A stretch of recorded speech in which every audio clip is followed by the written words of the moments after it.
So I'm about to get out of here, launch out and go to do some business. And I just wanted to talk to you guys a little bit about some boxing news. First of all, Manny Pacquiao will be facing Keith Thurman. So that's official now, July the 20th. So that's pretty dope. Pacquiao's taking on Keith Thurman. That should be an interesting fight. And also, we're going to have uh, upcoming fight, which is, I think, this coming weekend.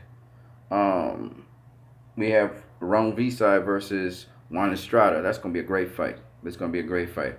Guaranteed. Both guys can box pretty well. Of course, Ron Visai is more inside fighter. And they're promising a knockout. So that's good news. But I want to talk to you guys about what people predict for a matchup with Errol Spence versus Terrence Crawford. And they keep on talking about that fight a lot. Obviously, I think this fight's going to happen after Errol Spence has faced the majority of top-tier welterweights in the division. Oh, excuse me. By that, I'm talking about Manny Pacquiao or Keith Thurman, one of them, whoever wins that fight. Sean Porter, who I think he's going to face next, but I'm not too sure. Could be Danny Garcia.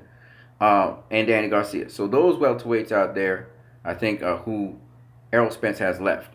Danny Garcia said that he is looking to have two more fights at welterweight, and he's moving up to super welterweight because his body's big and it's being difficult to make the weight. And as you can see clearly, Danny Garcia hits harder and he's stronger than the previous fights. With what happened with Adrian Granados. Now, some people were saying Adrian Granados, he needs to work on his defense and stuff. I wouldn't say that. I would say that he got caught with the left hook quite a couple times. But I think what happened was Danny Garcia is that good a counterpuncher. And he counterpunches you within the space. When you throw a punch, he's going to punch within that gap, that little space, as you're returning to your defense. I think Granados, and sometimes getting back to his defense, or especially if you are, right-handers get caught with the left hook because they don't get their hand back in a position to block the shot. You have to think defensively as you're mounting your offense. Always, and that's the thing with all these great defensive fighters. They're mounting their defense, but it's about hit and not get hit. So that means they're not trying to get hit once they throw their offense. It's always offense off of defense. Anyway, that's besides the point. So, talking about Terrence Crawford versus Errol Spence, I was listening to different people in the Mayweather Boxing Channel predict that fight, and a lot of people were saying Terrence Crawford. I think one of the people, though, who gave a very balanced opinion, it said, as of now, which is a very good point, as of now, and my same opinion I have, Errol Spence has faced much more top-tier welterweights in the welterweight division than Terrence Crawford has. And I would argue like guys like Kell Brook, guys like Peterson, and then even Mikey Garcia was not even a welterweight. I think these are tougher, should I say, more experienced, much more qualified champions than a lot of the champions that Terrence Crawford has faced at 140. Most of the champions that Terrence Crawford faced at 140 hadn't even defended their fights. Right? Victor Postol didn't defend. He was WBC champion, but he hadn't defended the WBC belt. His first defense was against Terrence Crawford with a unification. When you look at the other guy, the African dude, he hadn't defended. I think he defended once. But, these guys weren't long-reigning champions in multiple weight classes. You're talking about Mikey Garcia, that was the case. Kell Brook, he had defended multiple times before he faced Errol Spence Jr. So, and then he had also beaten Sean Porter, which was a great champion and still is a champion today. Two-time world champion. So, when you're talking about these guys, I think Errol Spence might get a fight with Kell Brook. So Terrence Crawford, Terrence Crawford might get a fight with Kell Brook. The difference is Errol Spence went into Kell Brook's territory. He went into Kell Brook's place when Kell Brook was a world champion, when Kell Brook was the number one welterweight in the world. And he not only beat Kell Brook, he stopped Kell Brook. Now, Kell Brook performed excellently early on, but he came back to stop Kell Brook, okay? Terrence Crawford is going to have to... Kell Brook hasn't... Kell Brook was stopped by GGG. Then he was stopped by Errol Spence Jr. So he had one fight since that time. Looked kind of okay. He didn't look spectacular. Kell Brook's now looking to get a fight with Terrence Crawford. It's not the same Kell Brook that Errol Spence faced, but I do believe that Kell Brook, even though I don't see him necessarily winning the fight, I do see him giving Terrence Crawford a lot of problems, especially early on in the fight. And as the fight goes on, Kell Brook has a little bit of stamina issues. He's going to come back strong at the end of the fight, but I don't expect him to dominate the fight all the way through. And I think Terrence is going to have his opportunities later on in the fight, somewhere near to the middle rounds, like rounds 5 through 9, to really stop Kell Brook if he can, or hurt him really badly. Because Kell Brook has stamina issues in the middle of his fights, mainly because he's bigger than welterweight, and it takes a while for him to make the weight even. So we'll see what happens. I think that Terrence Crawford will be taking on Kell Brook. I think Kell Brook is the next opponent. I think that's a good opponent for Terrence Crawford. So we'll see how that pans out, how that fight with Kell Brook will translate into whatever else happens. So I just wanted to share that with you guys. I think, therefore, I'm of the opinion that Errol Spence Jr. actually would win a fight if he was to face Terrence Crawford. I truly believe that Errol Spence's pivot work, because I heard some people saying that Terrence Crawford has better footwork than Errol Spence, and that's not true.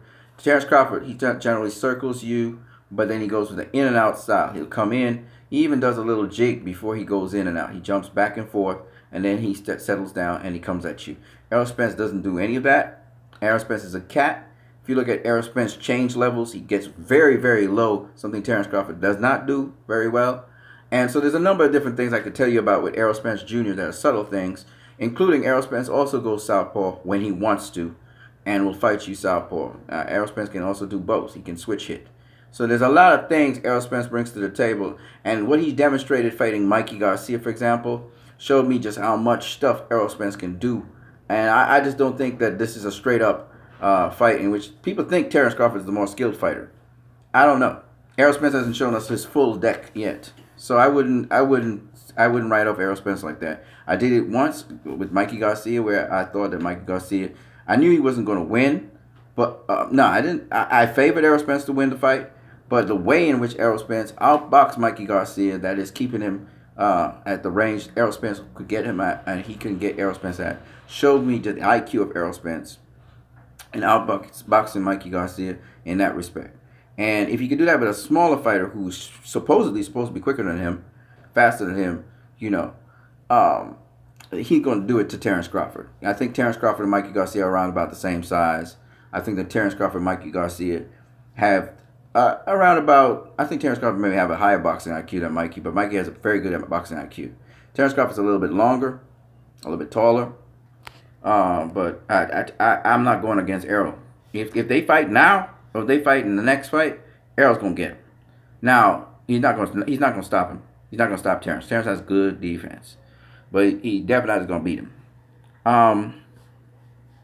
With respect to Terrence Crawford versus Errol Spence in that fight, fighting Terrence Crawford later on, maybe after he's beaten, if he does, this is an if.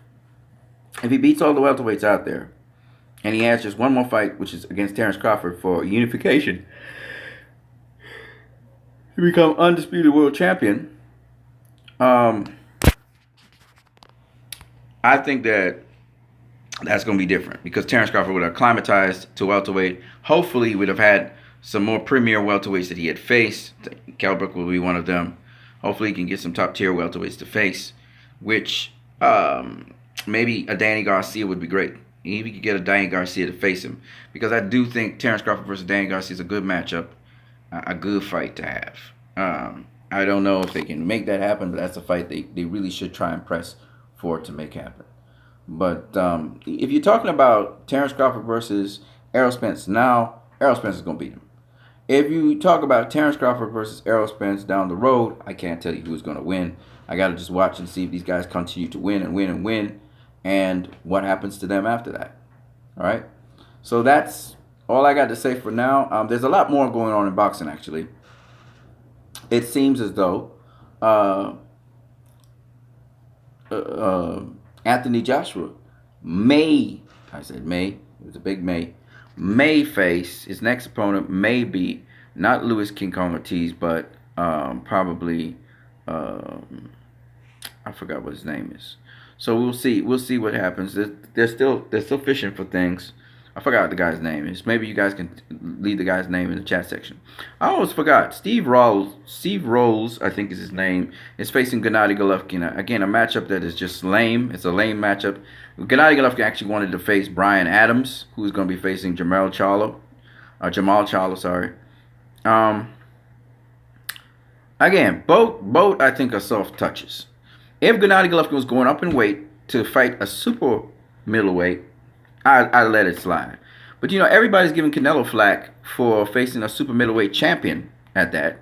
Minor belt, but still a super middleweight champion. Nobody's giving Gennady Golovkin any fucking flack for facing Steve Rolls. Nobody. You know what I'm saying? And that's the hypocrisy in this fucking sport, man. It pisses me off. That's why I'm dropping F-bombs. Nobody's saying shit about that. Bob Arum says a whole bunch of bullshit, but he's a white... he even used the race car. He's a white motherfucking person. They didn't call him a Jew. He's still a white. He's playing the race car. He a white motherfucker. 87-year-old white motherfucker. Nobody says squat about it. And don't hear nobody in ESPN taking account to Bob Arum, holding him accountable for the shit he's saying. Right? Only person is Leonard Elby. When he interviewed Leonard Elby, saying that's a bad look for boxing and a bad look, period. All right. Why is Bob Arum attacking Al Heyman of all people? Al Heyman is not even a promoter. He's attacking Al Heyman. He's been attacking Al Heyman nonstop. Why? Because Al Heyman is taking the sport of boxing and changing it for the better. He did the same thing to Don King, and the motherfucker got rid of Don King. Now, this old motherfucker, and I have no respect for that motherfucker. This old motherfucker can't deliver for Terrence Crawford or Lomachenko. He's not going to be able to deliver for these guys. Right? So, right now, what is the motherfucker doing? The motherfucker is trying to destroy his competition through gossip and being dirty. And as much as Leonard Ellerby saying, he repeated himself saying, I don't have no enemies, I don't try. Everybody trying to put... Listen, man. There are different ways to approach something. All right? And I'm tired of Bob Arum's old wrinkly ass. Okay? He's ugly to start with. All right? He looks like shit. And on top of that, that motherfucker always, like a freaking hypocrite, is trying to put somebody down to raise his fighters up. Right? And really, I'm tired of it. I'm tired of the bullshit. Okay? Now, people are looking at all the other champions of the PBC, including fucking Manny Pacquiao, who's a legend, okay, in the sport of boxing, and putting down them because of motherfucking Bob Arum. Who say, those other people are not champions. And by now, you guys should realize the bullshit this motherfucker be saying. Okay? And he bullshitting Terrence Crawford, too. Terrence Crawford's been mouthing his stuff like a good plantation slave. You know what I'm saying? And everybody's like, Bud is the best. If Bud's the fucking best, then let him face the best. You can't be the best if you don't beat the best. So, motherfucker, go find the best and face them. Now I'm hearing the same bullshit with GGG. Oh, people are trying to duck GGG. If they're trying to duck GGG, why Canelo fight you and beat your ass twice? Why Danny Jacobs arguably beat your ass? If they're trying to duck you, like you saying, you a beatable motherfucker. We all know this, right? Brian Adams chose Jamal Charlo, who is a worse guy to face. So he's young, he's hungry, and he's trying to stop people. He faced Jamal Charlo because your tired ass ain't won no fight since the last time you got beat by Canelo. You ain't won no fight. To beat a has-been, you ain't gonna get nothing from it. Yeah, I have a legend on my resume, but I've beaten a has-been. Okay? And Brian Adams is an aggressive fighter. I'm not saying that Gennady Golovkin wouldn't knock his ass out. I'm saying he chose the young, hungry lion in Jamal Charlo, who's gonna knock his ass out. And we know Jamal Charlo gonna knock him out. But I'm just saying, if I had to pick between Gennady Golovkin and Jamal Charlo to knock my ass out, you would think I'd pick Gennady Golovkin, right? Nope. I picked Jamal Charlo, right? Why? Because I'm not with the zone. And I ain't signing with no fucking the zone to face Gennady Golovkin when I could be a free agent and face Jamal Charlo. So that's how he picked it. Even though I'm going to get my ass knocked out. That's what's going to happen. So that's the way how that goes. Now, If he was a clout chaser, he would have faced Gennady Golovkin to get his ass knocked out. And he's a good fighter. Don't get me wrong. He's a good fighter. I just don't think he's in any way, shape, or form on the level of these guys. He gonna get knocked out. And his defense is good, more or less. He bobs and weaves and all that. But he got caught and knocked out by a dude that he should never have been knocked out by. Okay? So, I dropped, I think it was. So, I'm not even, Brian Adams is a good fighter, don't get me wrong. He's just not on the world-class level of competition that these guys are facing. All right? But Steve Rawls, like, who the hell, man? Who is this guy? He was a kickboxer. He undefeated. And, they're throwing around the undefeated talk and doing as if, get the fuck out of here. That's like fighting Jim Moe in a corner and saying he's undefeated. And if Steve Rawls gives any kind of competition to Gennady, if Gennady Golovkin doesn't get this motherfucker out of there in 2 rounds or less, then Gennady Golovkin, forget about Canelo fight and Jacobs fight. Forget about any top tier fight right now. Retire from boxing and get out of there. You're supposed to stop this dude. And stop him in emphatic fashion, because this dude don't belong in the ring with you. Right? You're supposed to be fighting elite competition. Or if you're going to fight a bum in the Mount Club, go up to 168. Find a bum and face him. That's the thing I don't understand. I know the guy signed with DAZN, but I know he wants food on the table, but come on, man. This is real shit right here. Okay? Teddy Atlas, motherfucking Teddy Atlas, was criticizing Canelo for facing that dude at 168, right? Yet nobody's criticizing Gennady Golovkin for this. What is this? A tune-up fight? What the fuck is this? I'm just saying. I don't know. It's the hypocrisy of boxing, right? Gennady Golovkin was pound for pound number 1 in the world for what? How did he become pound for pound number 1 in the world? With more skilled boxers out there, with boxers doing more things. That's the hypocrisy of boxing, y'all. The politics of motherfucking boxing. I'm tired of that shit. Alright? You got your media behind you, and the media ain't saying certain things about certain things that are going on that's just pure bullshit. You understand? That's bullshit. I listen to some people talk about, oh man, I'm not enthusiastic about boxing anymore. I watch them like, motherfucker, because you're eating the Kool-Aid. Boxing's very exciting right now. It's a very exciting time. But because the fighters that the media can't promote anymore, they got their ass beat. All right? They got beaten bad. Now other people, I'm not interested in boxing anymore. You was never interested in boxing, motherfucker. You never was interested in what was going on in that ring. You was interested in what the media was pumping in your head. And you was interested in certain fighters in boxing. You was never interested in boxing. Another point. Everybody say I was a Floyd Mayweather fan. I listen to a lot of these fanboys out there who need to shut the fuck up.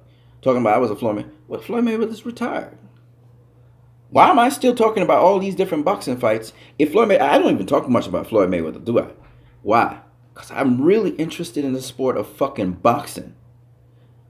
Now, if I kissed Mayweather's ass, like some of these motherfuckers out here were saying, then I would have been out of boxing. You wouldn't see me anymore.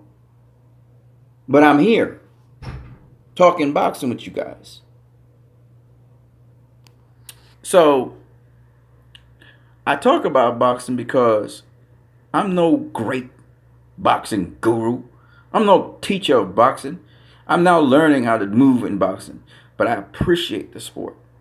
And it's a sport in which we need as much positivity as possible in the sport and stop with the fucking hypocrisy. And I heard Gennady Golovkin say some shit like, what? Canelo didn't win the other 2 fights? Get the fuck out of here. At the end of those fights, what was your face looking like? At the end of the Danny Jacobs fight, what was your face looking like? I know Danny Jacobs' face was swollen up from the headbutts. I get it. But your face was looking like shit. And from what I recall, Danny Jacobs got the last punch in. Danny Jacobs was punching you like a puncher. Danny Jacobs was tired punching your ass. You lucky you dropped him. Because Danny Jacobs took those middle rounds, okay, and he ended the show strong. You got a couple rounds coming down to the end. I think 2 of the championship rounds you got. And my point anyway is this.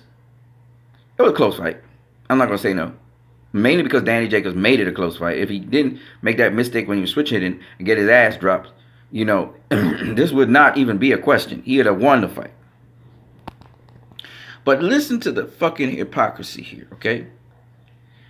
Everybody agrees Gennady Golovkin beat Danny Jacobs. But motherfuckers already setting up an excuse, an inbuilt motherfucking excuse for if Canelo beats Danny Jacobs. And even if Canelo beat Danny Jacobs 9-3, these motherfuckers gonna say it was close. This was a close fight. And again, once again, the judges got Canelo. They're gonna say that shit. They setting it up, inbuilt excuse for when Canelo beats Danny fucking Jacobs. That's the bullshit I don't like. Because you already set up a narrative. Oh, look, they're putting Adelaide Bird into judge the fight. Who gives a fuck? Adelaide Bird judged the first fight correctly. And I keep on saying it again and again for these apologists of Gennady Golovkin. How can you make a guy miss so much, make him pay, land the crisper, cleaner shots, right? Land the effective shots in the fight, be the effective boxer and ring general, and lose the fucking fight? That's for the first fight with Canelo versus GGG. I don't know what the fuck y'all was watching. Y'all probably wanted Canelo to back GGG up all the time. But quite frankly, Canelo did what he was supposed to do in that fight. Look like fucking Floyd Mayweather in that fight. Outbox GGG. All we had to do was just take Canelo, pull him out, put Floyd in. Alright? Smaller guy, obviously. And when we look at that fight with GGG versus Floyd, all of a sudden, all y'all motherfuckers out there would say, oh, Floyd won the fight. Floyd definitely, he outboxed GGG's ass. GGG couldn't touch him. That's all you got to do. Just replace Canelo with Floyd. Of course, Floyd would have been cleaner, crisper, less sloppy, would have got hit less. But the point is, and it made GGG pay a lot more, probably stop, fight him in the center of the ring and back him up once or twice as well. More than Canelo. But at the end of the day, Canelo put on a boxing exhibition against GGG. People expected Canelo to come forward like a Neanderthal and trade with GGG and back his ass up. Canelo didn't do none of that. He did in the earlier rounds, he did it, but in the later rounds, he was just counter punching his ass to death. Okay? Canelo, in the second fight, he said, oh, y'all want me to see me walk down GGG? Okay, I can do that too. And the smaller Canelo, the fucking smaller Canelo, walks fucking GGG down. All of a sudden, boxing fans who call themselves boxing fans started becoming really purists. Oh, GGG's jab. Oh, GGG's jab. Couldn't miss Canelo with the jab. Going backwards. You see, GGG can box backwards. He was boxing it the whole entire fight. Canelo wasn't even allowing him to come forward. He had to box backward the entire fucking fight. And you know what Abel Sanchez had? Not one clue how to make GGG adjust so he could come forward. Canelo, y'all motherfuckers don't understand. That's why it's pound for pound, in my opinion, the number one fighter in the world. Not Terrence Crawford at all. Because Canelo's faced people and proven his skills are there. But y'all say it's controversial. So I'm going to leave that alone. Y'all say it's controversial. Fuck whatever. But at the end of the day, if he gets a W against Jacobs, just remember, he's a motherfucking darn. Alright? I don't know how he's going to get the W. Meaning, I don't know if he's going to stop Jacobs. I don't know if he's going to drop Jacobs. I don't know if he can do none of those things and just outbox his ass and get to him. But there's one thing I want to let you guys know. Y'all going down on Canelo and all kinds of stuff because he beating your fucking heroes. For the LGBT community, RC Lara, he's slick, he gonna beat Canelo. Canelo whooped his ass. Motherfucker slipped. He beat his ass. Okay? Beat it good. Y'all was sour. Oh, Lara actually won that fight. Needs a rematch. Blah, blah, blah, blah, blah, blah, blah, blah, yada, yada, yada, yada. For the white boxers and the white racist boxers, y'all always believe the bullshit because y'all are into politics of boxing, not into boxing itself and appreciating the sport of boxing. When Canelo beat GGG's ass twice, y'all was angry. Because he beat your white hope, your hero, your pound for pound number one boxer in the world. Y'all was sour. I even see some black people joining in. Boxers. I listen to these boxers and they under the illusion GGG's that great. Fucking beat him twice.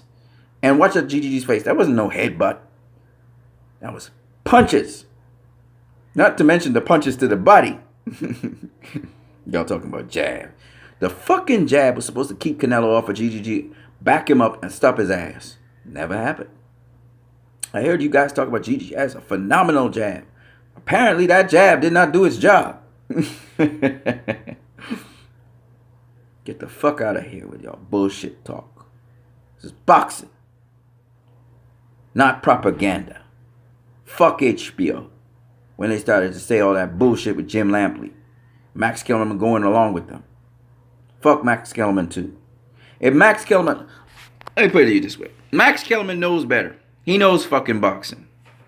And when I heard Max Kellerman started to bring certain narratives to the table, I said, fuck you, because you know better. And I even pointed out where he was lying. Okay?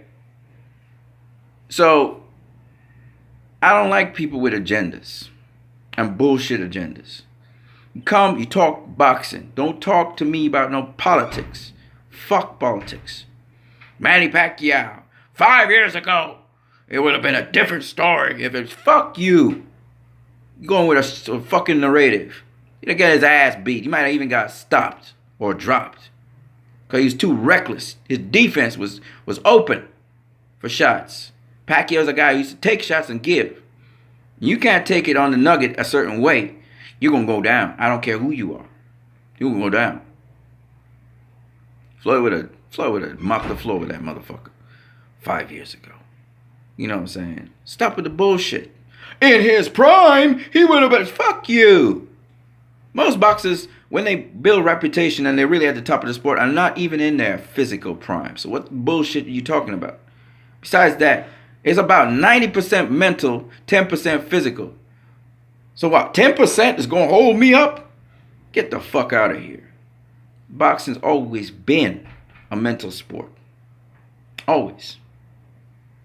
If you're running a marathon, you know it's mental more than it's physical.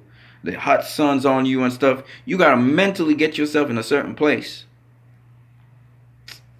Motherfuckers think mental means will. No, motherfucker. Mental involves a number of different things. So it's this stuff I've been talking all the time when I've been here.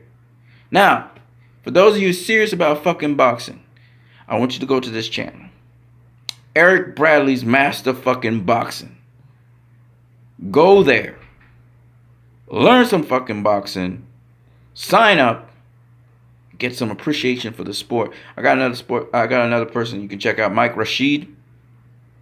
Mike Rashid also. As well as there's another guy, a British guy.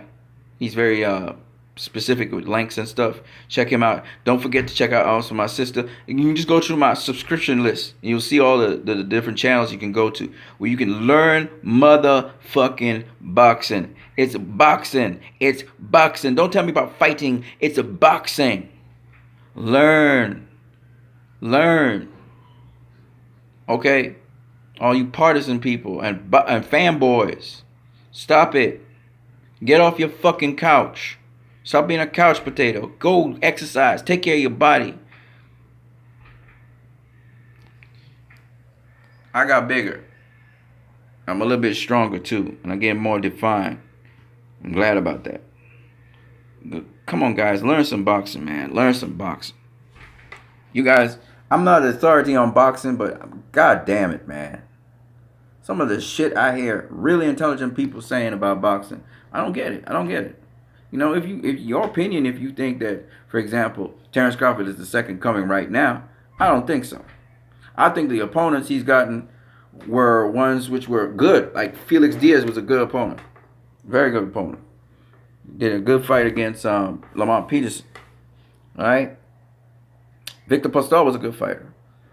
But to say that they were, you know, experienced, experienced world champions, that's not true. None of them were. All right? Yurkus Gamboa was too small. I'm just saying. Just saying. A lot of times people want to see guys in their prime. But guess what? If you're in your fucking prime, you're usually inexperienced. Inexperienced. I prefer to see a much more experienced veteran boxer facing another experienced veteran boxer. Canelo's a veteran boxer. Motherfucker is very experienced. Danny Jacobs is a fucking veteran boxer. Very experienced. They're in their 30s. They're outside of their physical prime already. Not Canelo, but Jacobs. All right?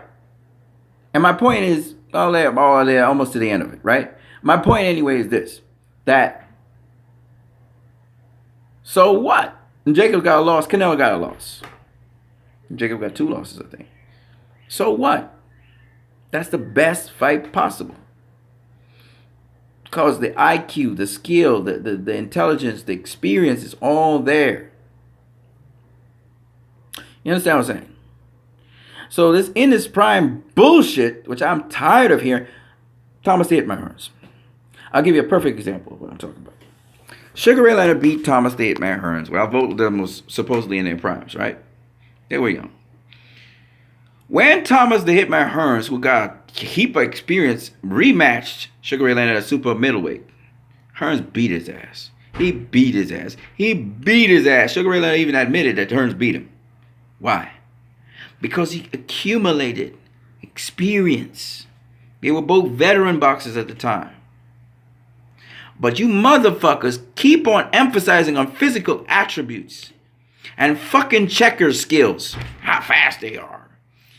How strong they are. How hard they punch. That don't mean shit if you don't know how to use it properly. It's better I just touching the guy all the time than I'm landing a whole bunch of power punches on him. And he blocking all the shit because he sees them coming. It's boxing, motherfucker. Anyways, man, people. Peace, deuces. Sorry about the expletives. I'm trying to get ramped back down. You know, I'm a Christian. I do all kind of crazy things, so this is what it is. But I'm tired of hearing people talk about boxing and you know what the fuck they're talking about, man. They seriously don't know what the fuck they're talking about. I'm in the studio, by the way. Yeah, they don't know what the fuck they're talking about. It annoys me to no end, man. Right? They just mouthing what is out there, the political sentiment. You know what I mean? And I personally, I'm not into that shit. I am into, if you're going to do boxing, talk boxing, love boxing. And then when you give an opinion, make sure it's an educated opinion. You know what I'm saying? I remember, man, when I was on Pound for Pound Boxing Report, it was an idiot, man. Okay, no disrespect. He was talking about how, Vladimir Klitschko, at least he tried to be undisputed. Floyd Mayweather didn't try to be undisputed and blah. I look at this motherfucker, I'm saying, all right, so if all things being equal, because I talk about Floyd Mayweather TV all the time. I said all things being equal, Floyd and Lomachenko, they're the same, not Lomachenko, Vladimir Klitschko, they're the same size. Who gonna win that fight? Lomachenko or Floyd? And if you believe that Floyd would beat Lomachenko, then that's why he's the better boxer. And that's why he's TBE. It's that simple. TBE means if I get in a boxing ring with this motherfucker over here, I'm a better boxer than him. All things being equal, I'm gonna whoop his ass.